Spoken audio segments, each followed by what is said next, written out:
Hey guys, we found a nice little park in Vancouver. We're pretty close to the Kona headquarters, and this is a new brand to me. It actually started in like the mid 1980s, 1989 is what they have on their website. Doing kind of mountain bikes and stuff. You know, Vancouver has the mountains and a lot of road cycling and outdoor activities. So I was like, okay, cool, local company.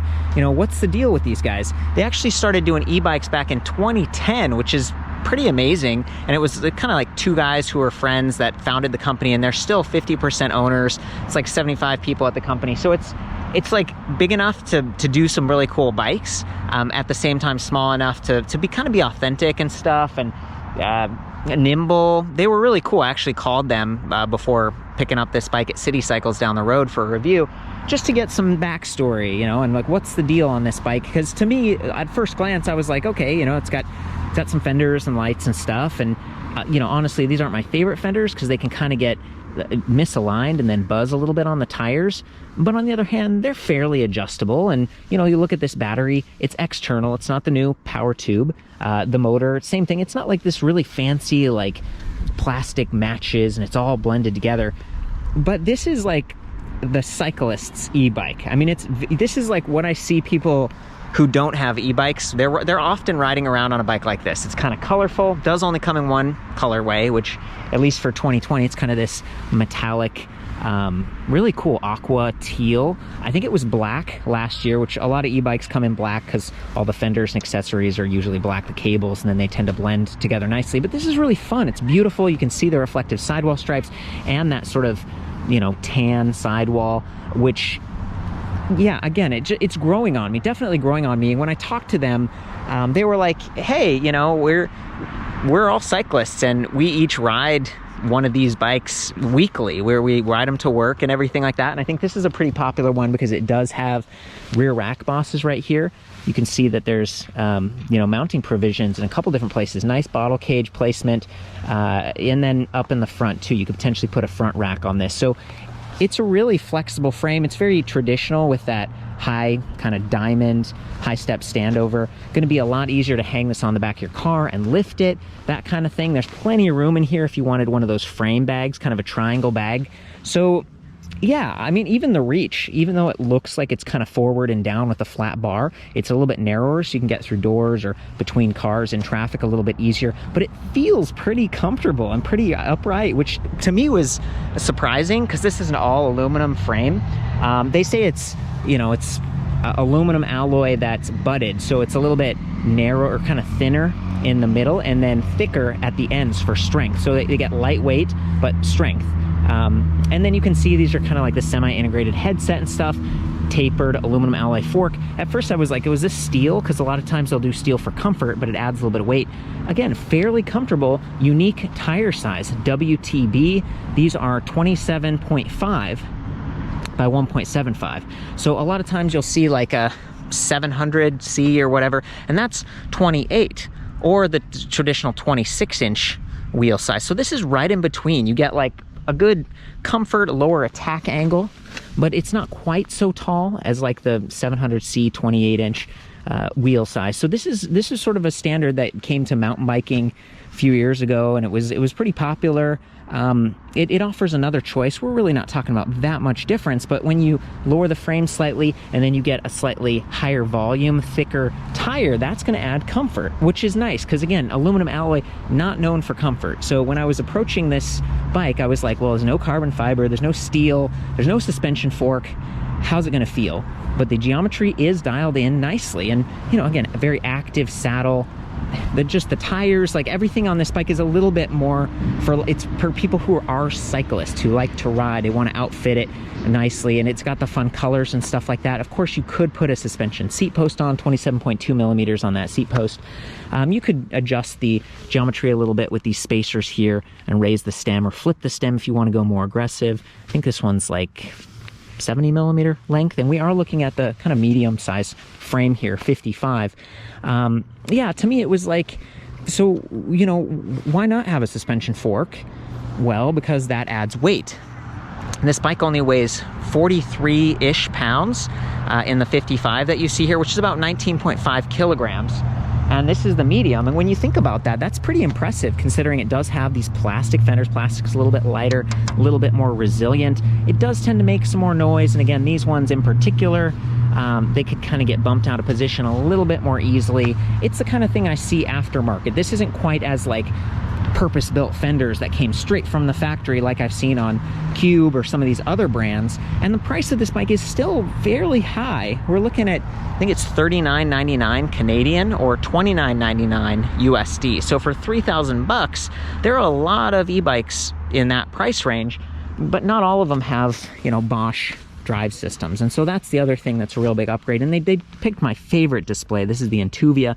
It's removable like this, right? You've got a micro USB charging port on the side right there, and it's actually functional. So it's like 5 volt, 1 amp. You could put your phone, maybe get like a stem cap mount, or again, these aren't the widest bars, but you could potentially mount your phone up here, additional light. They position the light so well. This is a Bush and Muller AV. It's got kind of the cutoff design, so it aims down a little bit. And again, it's going to point where you steer because it's up here in front of the display. It looks like that's a special Bush and Muller bottom portion of the clamp for the Intuvia designed to be compatible. Now, when you swivel that to adjust, potentially, you know, reduce glare on the display, that's also going to aim the light a little bit, but then they've even got a secondary aiming position here. So it's like they've kind of thought of everything. I love this. This is fantastic. I wish more bikes had this exact setup right here. A lot of e-bikes, you know, they'll have the suspension fork and they'll have the light mounted on the arch, and that's going to bounce up and down because it's unsprung. You want things sprung, like on the bike. Well, in this case, there isn't any suspension. So, you know, back to lightweight, extremely versatile, great reliable drive system with a, you know, this is the Bosch PowerPack 400. Again, there is a 500. Why not go with that? Cost savings, I guess, but and yet you still, this isn't like the most affordable bike. It's a good value. There's not a lot of options like this on the market, and this is a purpose-built frame. Look at you got these internally routed cables, and then look at this frame, how it's stepped down a little bit. So you've got this nice flat mounting point where there's the multiple bolts that go into the frame for the PowerPack 400. This is one of the lightest e-bike batteries around. It's like 5.5 pounds. Forward compatible with the PowerPack 500. It looks exactly the same. That one's about 5.7 pounds. It just gives you, you know, 25% more capacity. And, you know, maybe you already have an e-bike or you have a partner or friend who has that battery. You could just kind of borrow it from them, or in the future, you could kind of upgrade this one and maybe even try to bring the decals forward. But again, the decals are fairly minimal and stuff. They are kind of nice. They call this, it's kind of like glacier white. Or teal, and then again the frame, I like it. I'm really, yeah, it's beautiful, but at first glance, especially on the website and stuff, I just wasn't as impressed as when I actually saw it in person. And the other thing is, like, you know, racks and stuff are pretty cheap, and they have a whole bunch of different options, one with, like, you know, extended pannier hangers on the side, or a really flat solid, you know, kind of a trunk bag position on top, or the ones that slide and click in. So you can get the rack that works perfectly for you. Maybe it's optimized for a child's seat. There's so many options, and you might think, well, what about the light? The light is on the fender right there. So again, it's plastic. See how much that bounces around? It's going to be a little wobbly, and this is a bit lower than if it was on the rack, but it's out of the way. It's not going to get blocked by the rack. So for me, that was the big win. It was like, okay, at least it's going to do its job. Hopefully it's reliable enough with, like, the wires and stuff being kind of routed underneath the fender and then possibly through the frame. I hear shops sometimes complain about that if the light you know, goes out or they have to replace it. But this is also Bush and Muller, very bright. When I tested it earlier, it's a bright day, so it's not going to look perfect later, but anyway, the black spokes, 14 gauge, and nice black hubs, black rims from WTB. Again, nice stuff. Presta valves.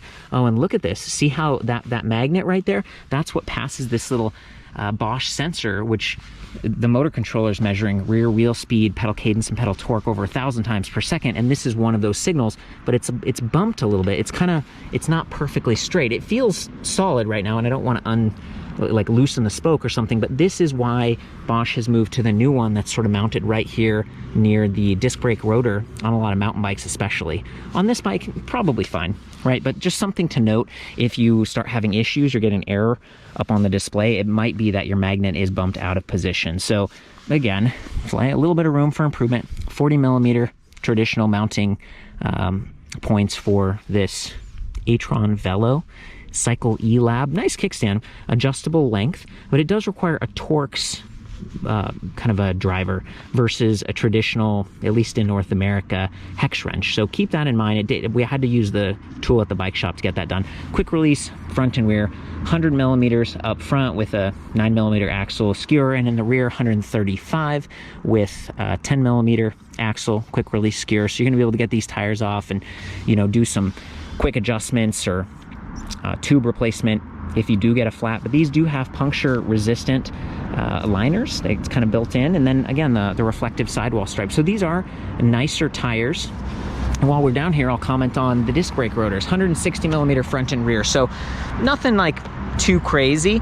The smaller diameter doesn't give you as great of a mechanical advantage. They aren't going to cool as fast as like a 180 millimeter. But then again, when you come to bike racks and stuff, a lot of the bike racks are kind of these metal bars and stuff, and they can bump and then bend, especially the larger disc brake rotors. So for me, this is actually decent. And I see the type of person who buys this as like a real cyclist who's gonna like ride a lot and you know, pedal actively and go to work, or you know, something like this. It's not as casual as some of these other bikes, and you might be a little bit more fit rider just looking at the geometry, looking at the saddle here. So this is not a cruiser, even though it's very comfortable and the geometry is great. You know, I guess I'm just trying to defend the decision to use smaller disc brakes here. You know, for that type of rider, I think this is an appropriate decision. And we've got the hydraulic disc brake levers up here, 2-finger, again, fairly active choice right here. Maybe someone with stronger hands, used to mountain biking as well, which is kind of the heritage of Kona as a company. Adjustable reach, so if you have, you know, smaller hands or gloves or whatever, you can really refine where that sits. And then these, they're decent. You know, they're Kona branded, but these are just slip-on grips. They aren't like locking or anything like that. They do have the tabs at the end, so you could pull that out, the plugs, and then you could put like a mirror, which I see a lot of cyclists doing as well. You know, if this was really set up, you'd have like a mirror, you have a little pouch back here maybe, perhaps a rack with panniers, you have your, you know, bottle cage right here, potentially a folding lock or something like that. It's a fun bike. It really gets the mind going because of those extra mounting points. Maybe even something up here. You could use this for touring, but then again, you know, it's only a 400 watt-hour pack. The cool thing about the PowerPack is not only does it have this like loop for safe lifting, and it's very universal. All kinds of bike shops have these. You can borrow them much more easily. You could ship this bike and then borrow or rent a pack on location because it's just so widely distributed and available. And yeah, I think even putting one in a backpack like I've got on here, it's going to be a lot easier than trying to put like a power tube that has like a matching case cover and all these fancy things. They look cool. This is really functional, and that means something to me. I mean, that's you know, even these pedals and stuff, these are Kona branded, which is nice. They're resin and they're much wider. They got the reflectors and stuff. They aren't just those like tiny little metal cage ones that can kind of get bent and stuff if the bike tips over. So good call. Again, these guys, they seem to know cycling really well. I can tell like the little things that they've done really stand out. 2-amp charger instead of the Bosch 4-amp, which is like, you know, it's slightly smaller and lighter. And given that this is a PowerPack 400 battery, probably not a big deal that they didn't give you the faster charger. It's a money-saving thing, I think. And then down here, we got the ABIS keys, which these are awesome. These are the more expensive keys, and they can be keyed alike, so you can get a matching folding lock, and then you only need one key. And if you are someone who's cycling a lot, so you don't want a huge like key ring in your pocket, you just want that one key. So again, there's a big win right there. And I'll go ahead and show you this battery real quick here. We just insert the key like this. Whoops. It's always tricky when I'm doing this with one hand. Let's see if I can, oh, there we go. There we go, clicked. We lift it. There it is. Again, like 5.5 pounds, metal lip right there, so it's going to be more difficult to steal or won't fall off as easily. There's a little charge level indicator, 5 bars if you press that, and that actually activates the display too. I just learned that the other day. There's the charging port, so you can charge this on or off the bike. A lot of people who maybe live in the city, you don't have room to bring the bike inside, so you could park this outside and maybe just take the display and the battery inside. I like that. You know, avoid those extreme heat conditions, because that's going to be hard on the lithium ion cells in this battery pack, even though these are warranted. I think the whole Bosch system's warranted for like 2 years. Kona gives you a 1-year comprehensive, and they say lifetime on the frame, right? Because, you know, usually not a lot happens to the frame. There's that nice down tube again, a little bit extra wide, nice flat positioning for this battery. Gives you, keeps the weight a little bit lower, a little bit more approachable. I'm going to put this back on now. So you push and it clicks. Perfect. Even though this isn't quite as beautiful as some of the new solutions, it's just much more useful, and it keeps that weight down, which when you're actually riding, it makes a difference. So the other thing worth mentioning is here's the charging point if you leave the battery on the bike, and you'll see that it's kind of right there where the crank arm would cycle past. It's a little bit more vulnerable, and it requires that you bend down to reach it, and you kind of almost got to look under the battery. You know, ideally it would be on the drivetrain side of the bike up high, like right here, but then that's extra wires and stuff, which is, you know, more expensive, more work. Down here we have a 38 tooth chain ring with this nice FSA of a bash guard going on, aluminum alloy steel chain ring. It's not narrow wide or anything, just pretty traditional. 170 millimeter crank arms. Bosch does use this like micro spline thing, so it's a nice interface the way those cranks connect. And then back here, 11 and 34 tooth. It's a 9-speed, and we've got the Shimano Alivio derailleur, which is one step below Deore.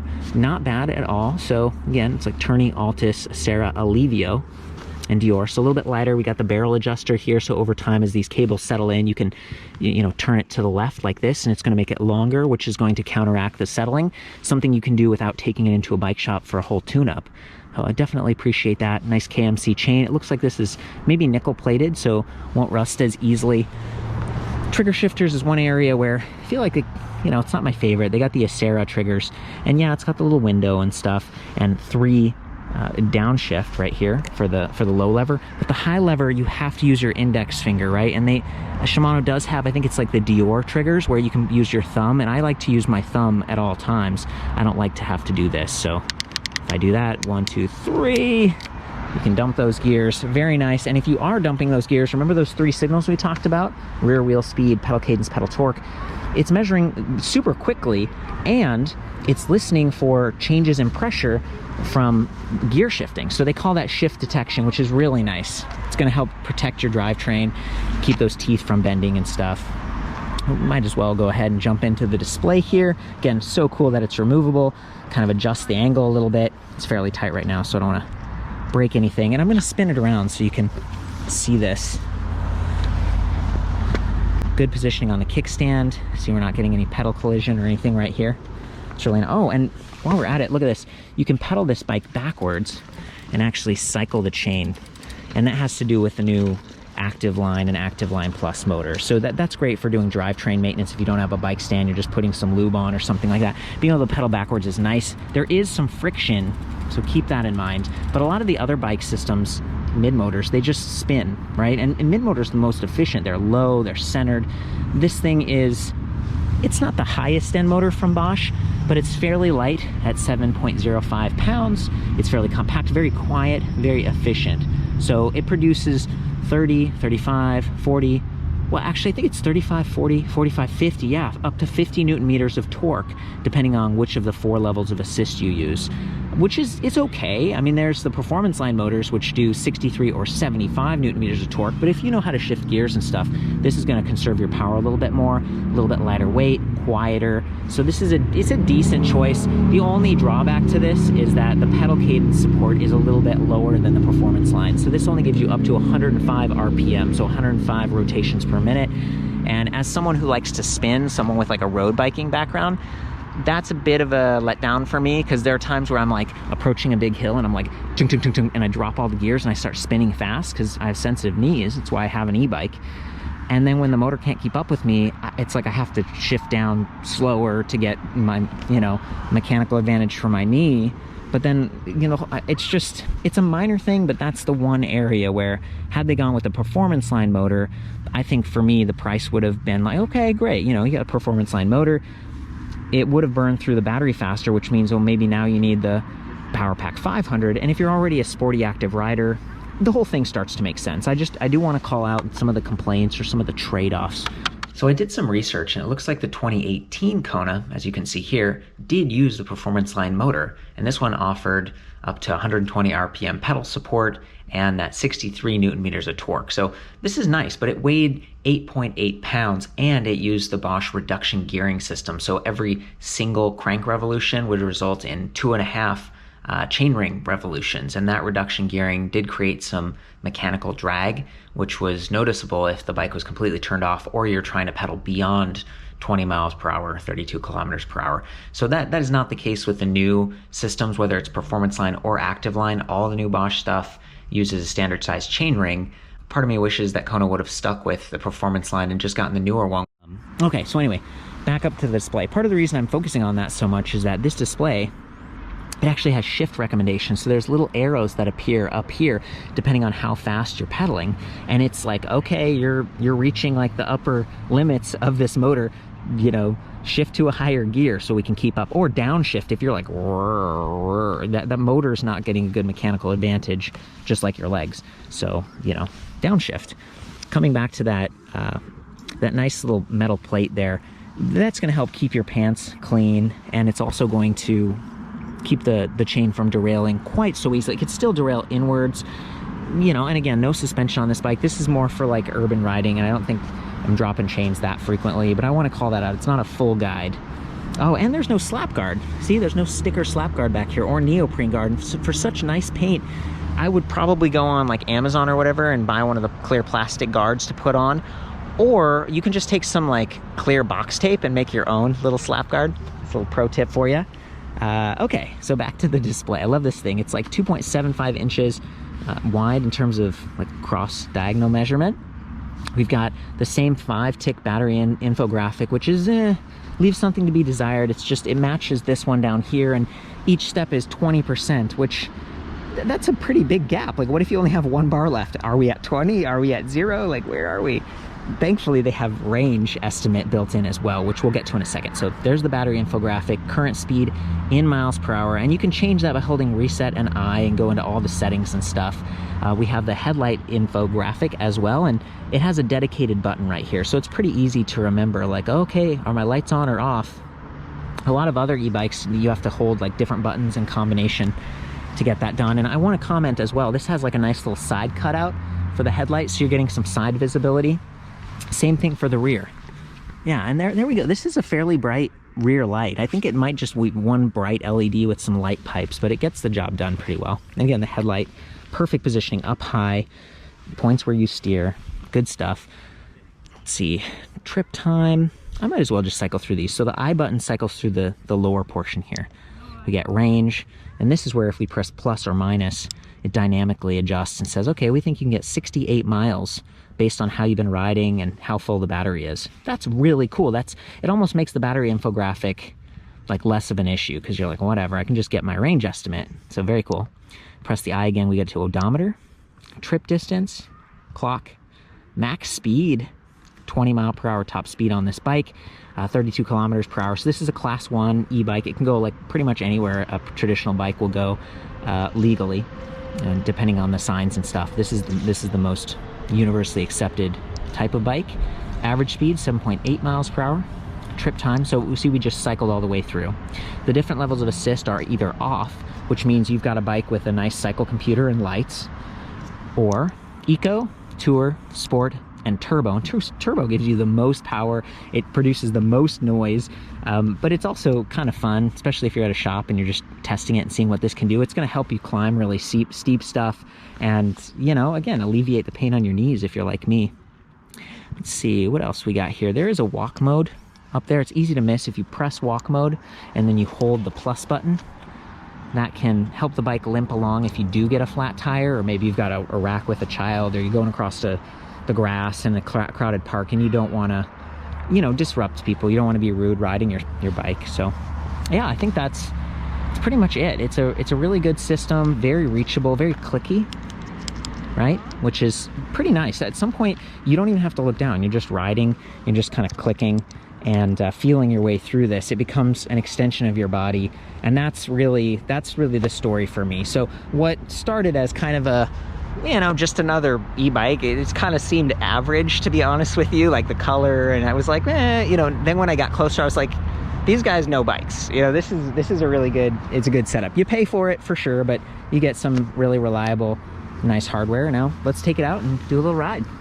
Okay, to start, oh, and that's also, see how the kickstand doesn't hit the brake rotor. That's another thing I kind of look for. To start, I'm going to go through the grass because I want to see how noisy these fenders can get. And I'm in turbo. Here we go.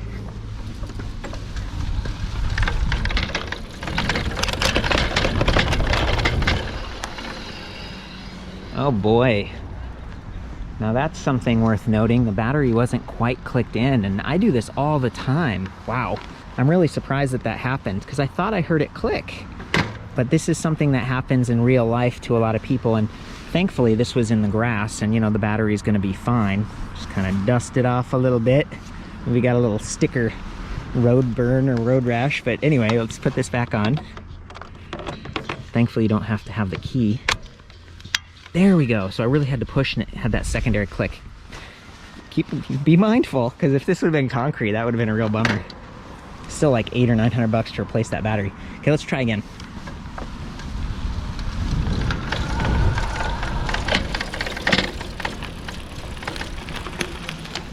Yeah, that rear fender, I was kind of thinking it might bounce around like this a little bit. Yeah, it's not terrible. The front is working pretty well. And you know, 9.7 miles per hour right now. So there's that. We're gonna get on the road, get that nice quiet. There we go. I was just about outpacing the motor there, the RPM limit. Let's try it again.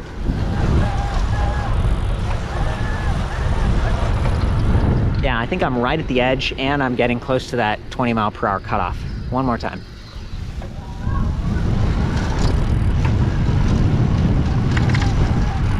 Yeah. There we go. So again, I'm purposefully like highlighting some of the limitations of this system. It's still a great choice. It's pretty lightweight, very reliable. Let's see here. Take a turn, do some shifting.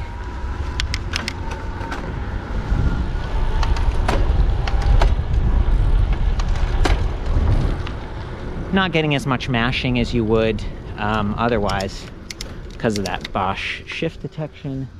Okay guys, from here you can see that 38 tooth steel chainring. We got the 9-speed 11 to 34 tooth cassette in the rear. I'm just going to pedal through in the highest level of assist so you can see how quickly this thing responds and get some idea of the noise, just a different point of view. Again, this is such a cool platform. It actually goes back to the Dew, which was an analog bike, versus, you know, this being electric. And they really just tried to carry that geometry forward and having the 5 sizing options so that not only are you able to personalize this with accessories, but you're able to get the right size, and you can do that in one of the shops. Make sure you really dial things in and have that comfortable ergonomic setup if you're riding frequently, which, you know, people ride e-bikes tend to go a lot further and ride more frequently because of the convenience. So anyway, here we go.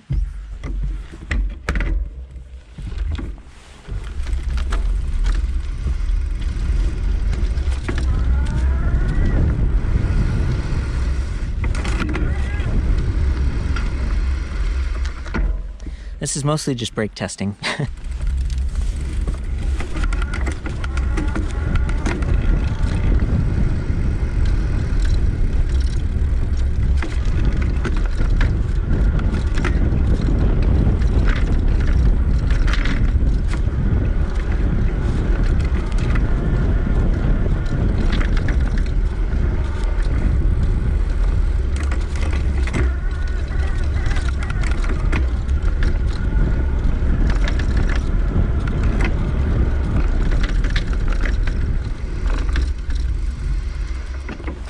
There's a lot of like slowing down, speeding up, slowing down, speeding up. It's a very nimble and sporty bike in that sense. And again, the motor is just so quiet, even in turbo, the highest level of assist.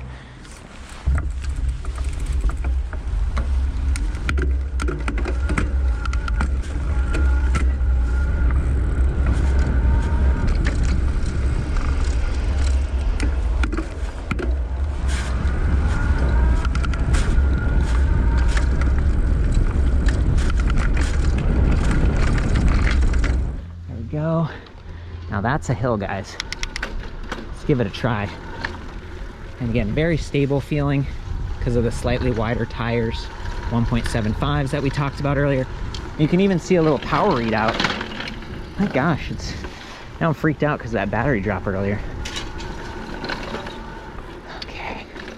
And there's a little bit of continuation of power that I want to call out again on the Active and Active Plus line. With that full-size chainring, there's supposed to be no resistance if you're pedaling with the bike off or anything, but there is like a little bit of momentum that carries forward when you stop pedaling. Like I'm in the highest level of assist, it's helping me, and when I stop, it's like, it kind of like takes a second to also stop. It's not a big deal, and that might go away a little bit over time if you're riding the bike a lot. I pretty much only ride like new-ish hardware because I'm always traveling and stuff. But that's one little thing. If you're testing this bike, you might notice that I don't notice as much on the new performance line stuff. So here is a hill. It's pretty significant hills around here. I'm gonna pedal up this and see if this motor can help us out.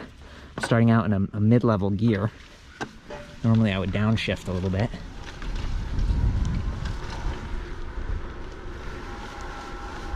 No problem. Not having to get up. You can see the power really surging on that little power indicator. And now I would probably want to shift down because it's struggling a little bit more, and I'm definitely going to be burning through that battery. But look at how steep this is. I mean, it really gets it done. So for all the people who might be like, is Active line powerful enough? I'd say, yeah, probably. I only weigh 135 pounds. I'm a fairly fit rider, but I was not really having to exert myself too much on that climb. So it's more about the pedal cadence. Hey guys, we're back in City Cycles. Doug's laughing at me because my hair's sticking out. Why didn't you tell me this? How am I supposed to know? And then here's the lights, like even the display, it's like permanently kind of backlit. Yeah, really nice headlight with the kind of that cut beam so it doesn't shine up into oncoming traffic. It's a nice bike. Had a lot of fun riding this thing around town and just reflecting on the company and stuff. There's the sign, Kona, since 1988. What do you think of these guys, Doug? I actually still own a 1988 Kona cinder cone mountain For real? bike. Oh, I have man. it at home. And I've had Konas for right since the day one. I've really liked them. And the Kona Dew-E is based on their one of their best-selling commuter bikes that's been a go-to bike, especially for people from Vancouver for years.